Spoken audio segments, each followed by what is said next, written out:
Bismillahirrahmanirrahim. Assalamualaikum warahmatullahi wabarakatuh. Alhamdulillahi rabbil alamin. Selamat pagi anak-anakku sekalian yang Bapak banggakan, yang Bapak cintai. Alhamdulillah pada kesempatan ini tanggal 23 Juli 2021 hari Jumat, masih dalam materi MPLS, pembinaan mental agama di sekolah, khususnya di SMP Negeri 1 Tarogong Kidul, Garut. Pendidikan dimanapun dan kapanpun masih dipercaya orang sebagai media ampuh untuk membentuk kepribadian anak ke arah kedewasaan. Pendidikan agama adalah unsur terpenting dalam pendidikan moral dan pembinaan mental. Pendidikan moral yang paling baik sebenarnya terdapat dalam agama, karena nilai-nilai moral yang dapat dipatuhi dengan kesadaran sendiri dan penghayatan tinggi tanpa ada unsur paksaan dari luar, datangnya dari keyakinan beragama. Karenanya keyakinan itu harus dipupuk dan ditanamkan sedari kecil sehingga menjadi bagian tidak terpisahkan dari kepribadian anak sampai ia dewasa.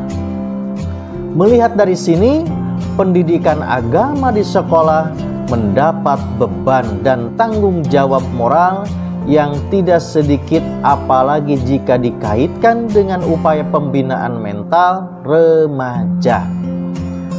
Usia remaja ditandai dengan gejolak kejiwaan yang berimbas pada perkembangan mental dan pemikiran, emosi, kesadaran sosial, pertumbuhan moral, sikap dan kecenderungan, serta pada akhirnya turut mewarnai sikap keberagamaan yang dianut atau pola ibadah.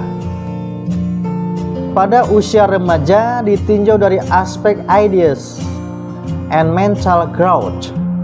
Kekritisan dalam merangkum pemikiran-pemikiran keagamaan mulai muncul. Kekritisan yang dimaksud bisa berupa kejenuhan atau kebosanan dalam mengikuti uraian-uraian yang disampaikan guru agama di sekolah, apalagi jika metodologi pengajaran yang disampaikan cenderung monoton dan berbau indoktrinasi. Jadi mereka telah mulai menampilkan respon ketidaksukaan terhadap materi keagamaan yang dipaketkan di sekolah. Sebenarnya akar permasalahan yang timbul dari kekurangan senangan remaja terhadap paket materi pelajaran keagamaan di sekolah terletak pada minimnya motivasi untuk mendalami keagama secara lebih intens.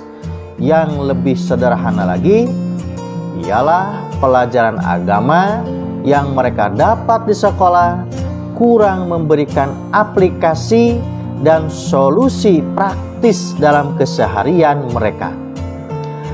Apalagi waktu mereka lebih banyak dihabiskan dengan nonton TV, jalan-jalan ke mall, ngeceng, pacaran, dan hal-hal lain. Meski banyak juga remaja kita yang melakukan aktivitas positif seperti remaja masjid, berwira swasta, atau ikut organisasi eskul sekolah, serta mengikuti kursus-kursus keterampilan. Jawaban dari permasalahan di atas adalah kembali pada sosok guru agama sebagai tauladan dan sumber konsentrasi remaja yang menjadi peserta didiknya.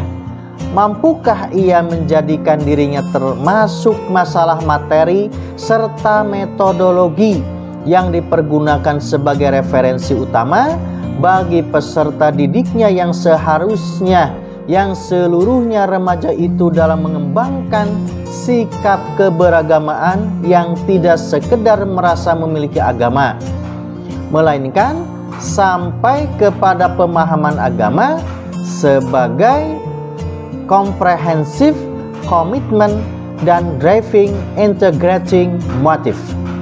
yang mengatur seluruh kehidupan seseorang dan merupakan kebutuhan primer yang tidak ditawar-tawar lagi, sehingga nantinya remaja-remaja tersebut merasakan ibadah sebagai perwujudan sikap keberagamaan intrinsik tersebut sama pentingnya atau malah lebih penting dibanding nonton TV, jalan-jalan, hura-hura, dan lain sebagainya. Suatu hal penting lainnya yang tidak boleh diabaikan oleh para guru agama di sekolah ialah materi pelajaran agama yang disampaikan di sekolah hendaknya selalu diorientasikan pada kepentingan remaja. Seorang guru agama harus bisa menanamkan keyakinan bahwa apa-apa yang ia sampaikan bukan demi kepentingan sekolah atau kepentingan guru agama, melainkan demi kepentingan remaja itu sendiri. Karenanya, pemahaman akan kondisi objektif kejiwaan remaja mutlak diperlukan oleh para guru agama di sekolah. Seorang guru agama harus senantiasa dekat dan akrab dengan permasalahan remaja yang menjadi peserta didiknya agar mampu menyelami sisi kejiwaan mereka. Dan materi pelajaran agama pun harus terkesan akrab dan komunikatif, sehingga otomatis sistem pengajaran yang cenderung monolog satu arah, indoktriner, terkesan sangar karena hanya membicarakan hal haram, harus dihindari untuk kemudian diganti dengan sistem pengajaran yang lebih menitik beratkan pada penghayatan dan kesadaran dari dalam diri.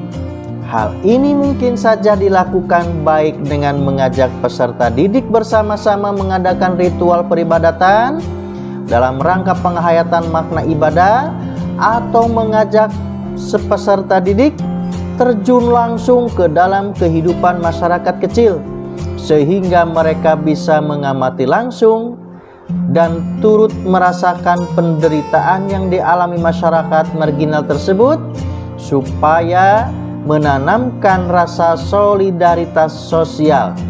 Jadi intinya, mereka tidak hanya mendengar atau mengetahui saja, melainkan turut dilibatkan dalam permasalahan yang terdapat dalam materi pengajaran agama di sekolah. Namun di atas semua itu yang paling penting adalah keterpaduan unsur keluarga, lingkungan masyarakat, kebijakan pemerintah di samping sekolah dalam rangka turut menanamkan semangat beragama yang ideal intrinsik di kalangan para remaja. Karena tanpa kerjasama terkait antar unsur-unsur tersebut, mustahil akan tercipta generasi muda remaja yang berkualitas. Mungkin itu materi pada kesempatan ini tentang pembinaan mental agama di sekolah. Mudah-mudahan bermanfaat bagi kalian semua. Selamat pagi, sampai jumpa, sukses untuk kita semuanya, dan Bapak doakan kalian semua menjadi anak-anak yang soleh-soleha, sukses dunia dan akhirat. Akhirul kalam, assalamualaikum warahmatullahi wabarakatuh.